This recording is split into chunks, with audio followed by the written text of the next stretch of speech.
Hi friends, అందరూ ఎలా ఉన్నారు? బాగున్నారా? ఈరోజు నిమ్మకాయ పులిహోర తయారు చేసుకుందాం రండి. అన్నం కుక్కర్ పెట్టుకొని 3 విజిల్ వచ్చే వరకు ఉంచి తర్వాత ఆఫ్ చేసి కుక్కర్ పక్కన పెట్టుకోవాలి.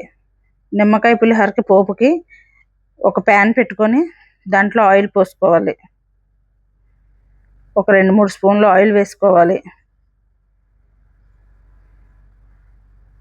ఆయిల్ మరిగిన తర్వాత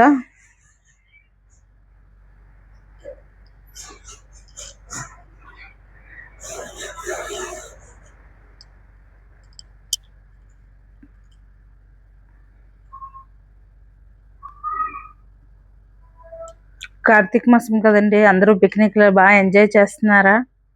వర్షాల వల్ల ఎక్కడికి వెళ్ళటం లేదా? మేమైతే ఎక్కడికి వెళ్ళలేదండి, వర్షాలు ఎలా పడుతున్నాయి కదా, అందుకనే ఎక్కడికి వెళ్ళలేదన్నమాట.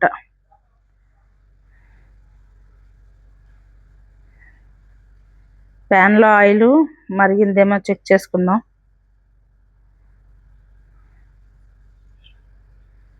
ఆయిల్ మరిగిన తర్వాత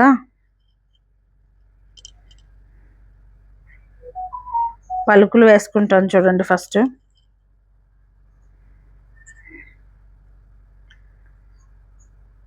పలుకులు కొంచెం వేగటానికి టైం పడుతుంది కదండి, అందుకని ఇవన్నీ వేస్తే శనగపప్పు అది మాడిపోద్ది కదా, అందుకని ముందు పలుకులు వేయించుకుంటాము.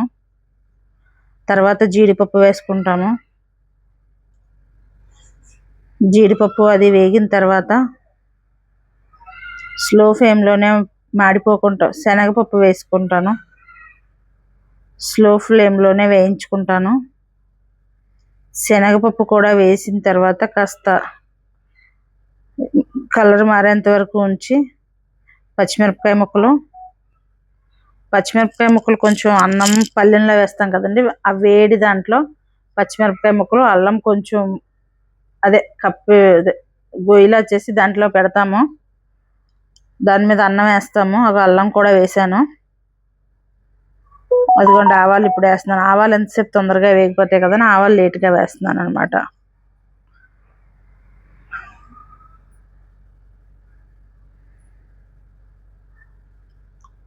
ఇప్పుడు ఇదంతా వేగిన తర్వాత వెండి మిరపకాయ ముక్కలు, ఎండుమిర్చి వేస్తున్నాను.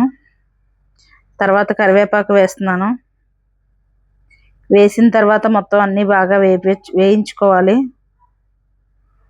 మాడకుండా ఉంటే పులిహోర టేస్ట్ బాగుంటుంది. ఇందులో ఇంగువ కూడా వేసాను, కాకపోతే ఆ క్లిప్ ఎక్కడో చిన్న మిస్ అయింది, కనిపించలేదు, రికార్డ్ అవ్వలేదు అనుకుంటా, అందుకే ఇంగువ కూడా వేసుకోండి. పోపు బాగా వేగిన తర్వాత ఒక పళ్ళెంలోకి అన్నం తీసి పెట్టుకోవాలి. ముందే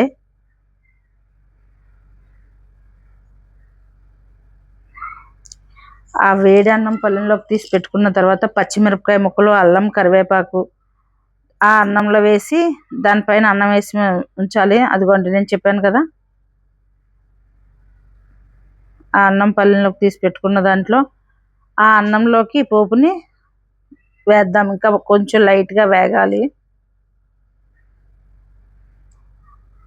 పోపు మాడకుండా ఉంటే టేస్ట్ చాలా బాగుంటుందండి, అలాగని వేగకపోయినా టేస్ట్ బాగోదండి. మంచిగా పోపు వేగాలి.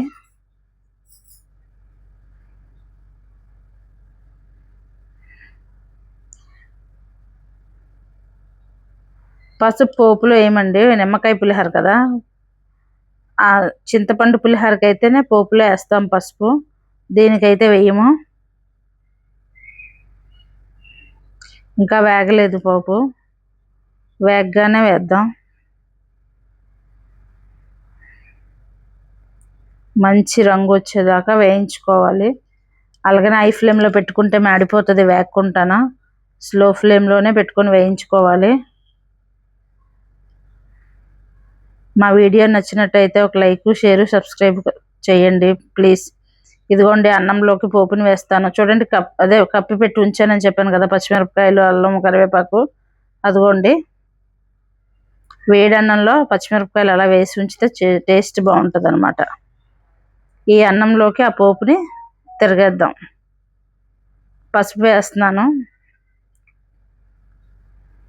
పసుపు వేసిన తర్వాత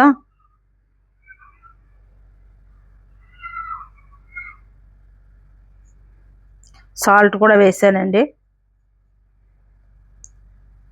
ఎవరికి తగ్గ సాల్ట్ వాళ్ళు వేసుకోవాలి. ఎందుకంటే కొంచెం ఉప్పు ఎక్కువ తింటారు, కొందరు తక్కువ తింటారు కదా, వాళ్ళకి తగినట్టుగా వేసుకోవాలి. అన్నంలో పోపు వేసాను చూడండి.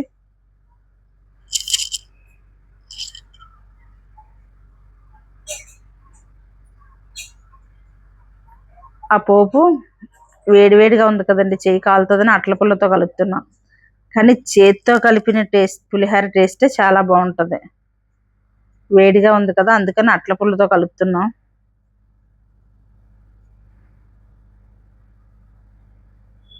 బాగా మిక్స్ చేయాలి.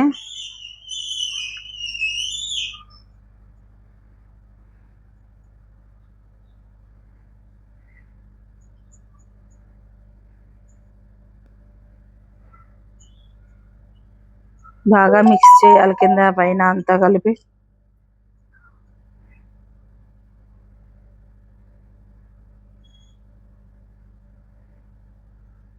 బాగా మిక్స్ అయింది కదా, చూసారు కదా. అసలు ఎక్కడ అన్నం మెతుకులు కూడా లేకుండా పూర్తిగా రంగు మారేంత వరకు కలపాలి. ఇప్పుడు నిమ్మకాయ చెక్కలు ఒక గిన్నెలో పిండుకున్నాం. దాంట్లో చిన్న పంచదార, ఎక్కువ వేయకూడదండి, చిన్న పంచదార వేసి ఆ నిమ్మకాయ నీళ్ళలో కలిపి ఆ నిమ్మకాయ నీళ్ళు దానిపైన వేయాలి. లెమన్ జ్యూస్ వేసి నిమ్మకాయ వేసి బాగా కలపాలి.